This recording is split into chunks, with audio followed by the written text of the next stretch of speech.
Hello hi welcome to സൈഹൈ. ഇന്ന് ഒരു ഇൻറ്റേൺഷിപ്പ് ഓപ്പർച്യൂണിറ്റിയെ കുറിച്ചാണ് നമ്മൾ ഡിസ്കസ് ചെയ്യാൻ പോകുന്നത്. വെറും ഇൻറ്റേൺഷിപ്പ് ഓപ്പർച്യൂണിറ്റി അല്ല, നമ്മുടെ ഗവൺമെൻറ് ഓഫ് ഇന്ത്യയുടെ മിനിസ്ട്രി ഓഫ് ഫൈനാൻസിൻ്റെ അണ്ടറിൽ വരുന്ന റിസർവ് ബാങ്ക് ഓഫ് ഇന്ത്യ RBIയുടെ അണ്ടറിലുള്ള ഒരു ഇൻറ്റേൺഷിപ്പ് ഓപ്പർച്യൂണിറ്റിയാണ്. വളരെ നല്ലൊരു ഓപ്പർച്യൂണിറ്റിയാണ്. നമ്മുടെ ഫൈനാൻസ് ഏരിയയിലൊക്കെ കരിയർ നോക്കുന്ന ആളുകൾക്ക് വളരെ നല്ലൊരു ഇൻറ്റേൺഷിപ്പ് ഓപ്പർച്യൂണിറ്റിയാണ് RBI പ്രൊവൈഡ് ചെയ്യുന്നത്. സോ അതിൻ്റെ കൂടുതൽ ഡീറ്റെയിൽസ് നമുക്ക് ചെക്ക് ചെയ്ത് നോക്കാം. സോ അതിനായി നമ്മൾ ആദ്യം തന്നെ നമ്മുടെ സെർച്ച് എഞ്ചിൻ ഏതാണോ അത് എടുത്തിട്ട് അതിൽ RBI എന്ന് സെർച്ച് ചെയ്യുക.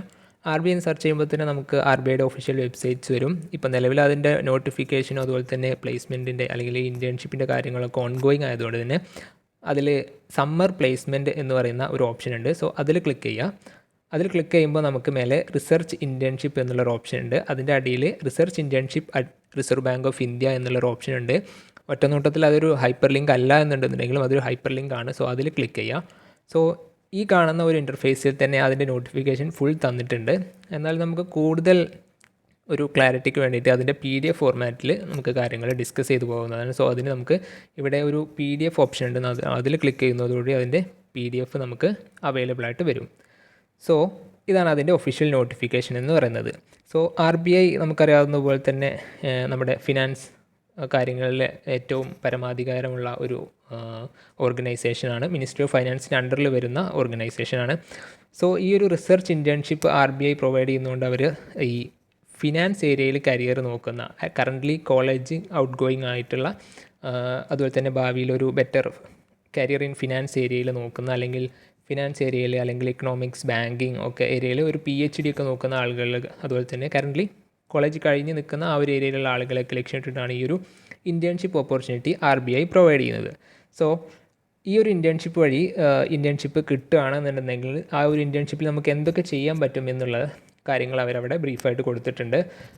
ഇമ്പോർട്ടൻ്റ് ആയിട്ടുള്ള 3 കാര്യങ്ങളിലാണ് നമുക്ക് അവരെ അസിസ്റ്റ് ചെയ്യാൻ പറ്റുക അല്ലെങ്കിൽ ഈ ഒരു ഇൻറ്റേൺഷിപ്പ് ഓപ്പർച്യൂണിറ്റി നമുക്ക് യൂട്ടിലൈസ് ചെയ്യാൻ പറ്റുക. സോ ഒന്നാമതായി നമുക്ക് അവിടെ നടക്കുന്ന ഡിഫറെൻ്റ് ആയിട്ടുള്ള റിസർച്ച് പ്രോജക്ട്സ് ഉണ്ടാവും. അതുപോലെ തന്നെ പോളിസി മേക്കിംഗ്, പോളിസി ഇൻപുട്സൊക്കെ ഉണ്ടാവും.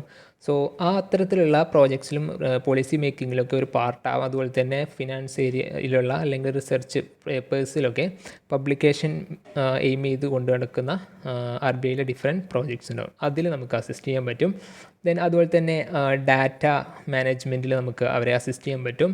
ദെൻ അതുപോലെ തന്നെ അനലിറ്റിക്കൽ അതുപോലെ തന്നെ സ്റ്റാറ്റിസ്റ്റിക്കൽ ടൂൾസ് ഇക്കണോമിക്സ് ഏരിയയിൽ വരുന്ന ഡിഫറെൻ്റ് ആയിട്ടുള്ള ടൂൾസ് ഉണ്ടാവും. ഈ റിസർച്ച് പ്രോജക്ട്സിലൊക്കെ യൂസ് ചെയ്യുന്ന ഡിഫറെൻറ്റ് ടൂൾസ് ഉണ്ടാവും. സോ അതിൽ നമുക്ക് എന്ത് ചെയ്യാൻ പറ്റും, ഒരു പരിചയം എടുത്ത് നേടാൻ പറ്റും.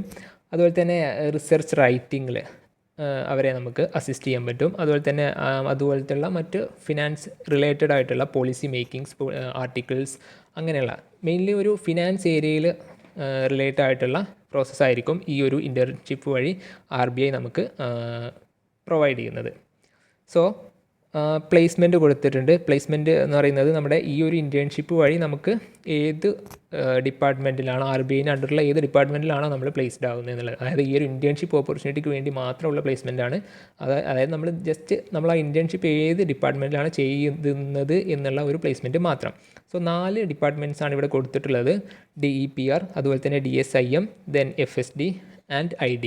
So economic and policy research department ഉണ്ട്. അതുപോലെ തന്നെ statistics and information management department ഉണ്ട്. അതുപോലെ തന്നെ ഫൈനാൻഷ്യൽ സ്റ്റെബിലിറ്റി ഡിപ്പാർട്ട്മെൻറ്റ് ഉണ്ട്. അതുപോലെ തന്നെ ഇൻ്റർനാഷണൽ ഡിപ്പാർട്ട്മെൻറ്റ്. ഇതിലേതെങ്കിലും ഒരു ഡിപ്പാർട്ട്മെൻറ്റിലായിരിക്കും ഇൻറ്റേൺഷിപ്പിന് നമ്മൾ സെലക്ട് ആവുകയാണെന്നുണ്ടെന്നുണ്ടെങ്കിൽ നമ്മൾ ഒരു ഇൻറ്റേൺ ട്രെയിനി ആയിട്ട് വർക്ക് ചെയ്യേണ്ടി വരിക. അതുപോലെ തന്നെ ക്വാളിഫിക്കേഷൻസും എക്സ്പീരിയൻസും എന്തൊക്കെയാണ് ഡിസൈറബിൾ ആയിട്ടുള്ളതെന്ന് കൊടുത്തിട്ടുണ്ട്. സോ DSIM ഡിപ്പാർട്ട്മെൻറ്റിലാണെന്നുണ്ടെന്നുണ്ടെങ്കിലും അതുപോലെ തന്നെ DEPRലാണെന്നുണ്ടെന്നുണ്ടെങ്കിലും ഇനി FSDയിലാണെന്നുണ്ടെങ്കിലും IDയിലാണെന്നുണ്ടെന്നുണ്ടെങ്കിലും ഏത് ഡിപ്പാർട്ട്മെൻറ്റിലാണെന്നുണ്ടെങ്കിലും ഈ ഫിനാൻസ് ഏരിയയിലുള്ള ഇക്കണോമിക്സോ അല്ലെങ്കിൽ ബാങ്കിങ്ങോ അല്ലെങ്കിൽ MBAയോ അങ്ങനെയുള്ള ഏതെങ്കിലും ഒരു post graduate degree from a equivalent degree from a recognised യൂണിവേഴ്സിറ്റിയാണ് അവരുടെ ബേസിക് ക്വാളിഫിക്കേഷൻ അല്ലെങ്കിൽ ഡിസൈറബിൾ ക്വാളിഫിക്കേഷനായിട്ട് അവർ ചോദിച്ചിട്ടുള്ളത്.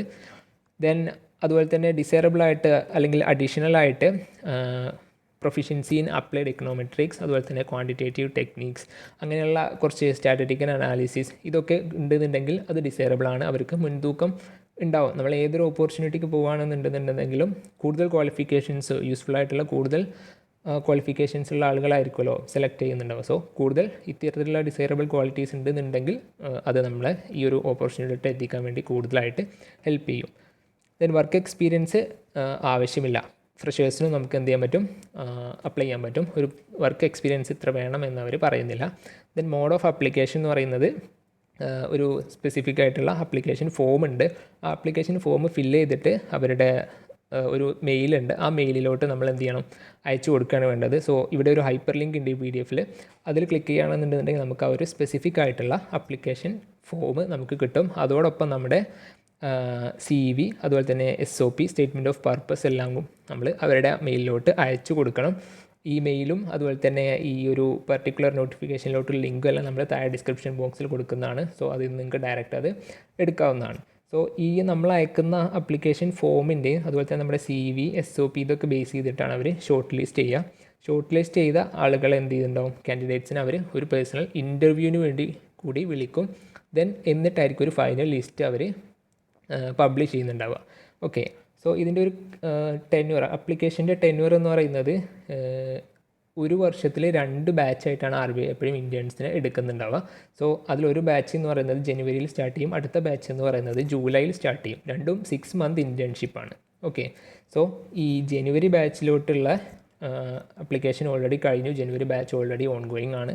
സോ ഇനി നമുക്ക് ഓൺ ഗോയിങ് ആയിട്ട് വരാനുള്ളത് നമ്മുടെ ജൂലൈ ബാച്ചിലോട്ടാണ്. സോ ജൂലൈ ബാച്ചിലോട്ടുള്ള ആപ്ലിക്കേഷൻ ഈ ജനുവരി മുതൽ സ്റ്റാർട്ടായിട്ടുണ്ട്. ഈ വരുന്ന മെയ് വരെ ഈ ഒരു ആപ്ലിക്കേഷൻ ഓൺ ഗോയിങ് ആയിരിക്കും. മെയ്യിലാണ് ആപ്ലിക്കേഷൻ ക്ലോസ് ആവുക. സോ ഒരു ലോങ് ടെന്യൂർ ഉണ്ട് ഈ ഒരു ആപ്ലിക്കേഷൻ ഫിനിഷ് ആവാൻ വേണ്ടിയിട്ട്. Then duration of application internship പറയുന്നുണ്ട്. 6 മാസമാണ് ഈ ഒരു ഇൻറ്റേൺഷിപ്പ് ഇവർ പ്രൊവൈഡ് ചെയ്യുന്നത്. ദെൻ നമ്മൾ നന്നായിട്ട് പെർഫോം ചെയ്യുകയാണെന്നുണ്ടെങ്കിൽ, ഒരു എക്സെപ്ഷണൽ പെർഫോമൻസ് നമ്മൾ കാഴ്ചവെക്കുകയാണെന്നുണ്ടെങ്കിൽ അവർ അതൊരു 2 വർഷം വരെ നമുക്ക് എന്ത് ചെയ്ത് തരും, ഇൻറ്റേൺഷിപ്പ് എക്സ്റ്റെൻഡ് ചെയ്ത് തരാനുള്ള ഒരു ചാൻസ് ഉണ്ട്. സോ നല്ലൊരു ഓപ്പർച്യൂണിറ്റിയാണ്. സ്റ്റൈപ്പൻറ്റും അതുപോലെ തന്നെ അവർ എക്സ്റ്റെൻഡ് ചെയ്ത് തരുന്നതാണ്. അല്ലെങ്കിൽ പിന്നെ നമുക്കിത് എക്സ്റ്റെൻഡ് ചെയ്യാനുള്ളൊരു ഓപ്ഷൻ എന്ന് പറയുന്നത് അവരുടെ പ്രോജക്റ്റിൽ കൂടുതൽ വർക്ക് വന്നിട്ട് അങ്ങനെ എക്സ്റ്റെൻഡ് ആവണം. സോ നമ്മൾ ബെറ്റർ പെർഫോമൻസ് കാണിക്കുകയാണെന്നുണ്ടെങ്കിൽ ഏറ്റവും ബെറ്റർ. സോ നമുക്ക് 2 വർഷം വരെ ആ ഒരു ഇൻറ്റേൺഷിപ്പ് എക്സ്റ്റെൻഡ് ചെയ്യാൻ ആയിട്ട് പറ്റുന്നതാണ്. സോ ഇൻറ്റേൺഷിപ്പ് എല്ലാം മുംബൈ ഏരിയ ബേസ്ഡ് ആയിരിക്കും എന്നുള്ളത് ഓൾറെഡി പറഞ്ഞിട്ടുണ്ട്. RBI ആസ്ഥാനമെല്ലാം അവിടെ ഉള്ളത് കൊണ്ട് തന്നെ. ദെൻ വേറെ നമുക്ക് എന്തൊക്കെ ഫെസിലിറ്റീസാണ് പ്രൊവൈഡ് ചെയ്യുക എന്നുള്ളത് പറഞ്ഞിട്ടുണ്ട്. നമുക്കൊരു office space, then internet connectivity എല്ലാം തരുന്നതാണ്. ദെൻ സ്റ്റൈപ്പൻറ്റ് നമ്മൾ ഓൾറെഡി മെൻഷൻ ചെയ്തതാണ്, 45,000 പെർ മന്ത് അവർ തരുന്നതാണ്. ദെൻ ഇമ്പോർട്ടൻ്റ് ആയിട്ടുള്ള മറ്റൊരു കാര്യം എന്ന് പറയുന്നത് ഈ ഒരു ഇൻറ്റേൺഷിപ്പ് ടെനോറിലാകെ 12 ദിവസത്തെ ലീവ് മാത്രമേ 6 മാസത്തിൽ നമുക്ക് ലഭിക്കുകയുള്ളൂ. Only 12 days of leave will be allowed for 6 months. Then അക്കോമഡേഷനും കാര്യങ്ങളെല്ലാം നമ്മൾ തന്നെ അറിയണം എന്നുള്ളത് അവർ പറഞ്ഞിട്ടുണ്ട്. ദെൻ ഡിക്ലറേഷൻ ഓഫ് സീക്രസി, അതായത് RBI എന്ന് പറയുന്നത് ഒരു പരമാധികാരി സ്ഥാപനമാണ് ഫിനാൻസ് ഏരിയയിൽ. സോ അവരുടെ എല്ലാ ആക്ടിവിറ്റീസും സീക്രസി മെയിൻറ്റെയിൻ ചെയ്തുകൊണ്ടായിരിക്കും നടക്കുന്നുണ്ടാവും. സോ അത് നമ്മൾ മെയിൻറ്റെയിൻ ചെയ്യേണ്ടി വരും എന്ന് പറയുന്നുണ്ട്. അതുപോലെ തന്നെ നമ്മൾ ഈ ഇൻറ്റേൺഷിപ്പ് ചെയ്തു എന്നുള്ളത് കൊണ്ട് നമ്മൾ RBIയിൽ എവിടെയെങ്കിലും ഒരു അപ്പോയിൻമെൻറ്റ് കിട്ടണം എന്നുള്ള ഒരു റൈറ്റ് നമുക്ക് ഇല്ല എന്നുള്ളതും അവർ സ്പെസിഫിക് ആയിട്ട് എടുത്ത് പറഞ്ഞിട്ടുണ്ട്. ദെൻ മെത്തേഡ് ഓഫ് സെലക്ഷൻ നമ്മൾ ഓൾറെഡി പറഞ്ഞു. നമ്മുടെ ഒരു മാക്സിമം അവർ ഒരു ഇയറിൽ എടുക്കുന്നത് 20 ഇൻറ്റേൺസിനെയാണ്. അവരുടെ ഈ 4 ഡിപ്പാർട്ട്മെൻറ്റ്സിലോട്ടായിരിക്കും ഈ ഇൻറ്റേൺസിനെ അവർ എടുക്കുന്നത്. ദെൻ നമ്മൾ ആപ്ലിക്കേഷൻ മോഡ് പറഞ്ഞു. നമ്മൾ എന്ത് ചെയ്യണം, അവർക്ക് ഡയറക്റ്റ്ലി കൺസേൺഡ് ആയിട്ടുള്ള ഡിപ്പാർട്ട്മെൻറ്റിൻ്റെ അഡ്രസ്സിലോട്ട് നമ്മുടെ CV, അതുപോലെ തന്നെ reference, statement of purpose along with the application form നമ്മൾ സെൻഡ് ചെയ്യണം. സോ അതിൻ്റെ ബേസ് ചെയ്തിട്ട് ഫൈനൽ ഇൻ്റർവ്യൂവിൻ്റെയും ബേസ് ചെയ്തിട്ടായിരിക്കും ലിസ്റ്റ് പബ്ലിഷ് ചെയ്യുന്നത്. ദെൻ ഇവരുടെ 4 ഡിപ്പാർട്ട്മെൻറ്റ് നമ്മൾ പറഞ്ഞ 4 ഡിപ്പാർട്ട്മെൻറ്റിൻ്റെ പ്രൊഫൈൽസും അവരുടെ area of research, then communication address along with അത് കൊടുത്തിട്ടുണ്ട്. ദെൻ അവരുടെ ഇമെയിൽ, ആപ്ലിക്കേഷൻ ഫോം, അതുപോലെ തന്നെ അതിനുള്ള ഇമെയിൽ കിട്ടാനുള്ള ഹൈപ്പർ ലിങ്കും ഈ ഒരു നോട്ടിഫിക്കേഷനിൽ കൊടുത്തിട്ടുണ്ട്. ഓക്കെ, സോ ഈ 4 ഡിപ്പാർട്ട്മെൻറ്റിലോട്ടുള്ള കാര്യങ്ങൾ നമുക്ക് ഇതിൽ നിന്ന് ഡീറ്റെയിൽഡ് ആയിട്ട് മനസ്സിലാക്കാവുന്നതാണ്. സോ ഇൻട്രസ്റ്റഡ് ആയിട്ടുള്ള ആളുകൾ ഈ ഡിപ്പാർട്ട്മെൻറ്റ്സിനെ കുറിച്ച് കൂടുതലായിട്ട് വായിച്ച് നോക്കുക.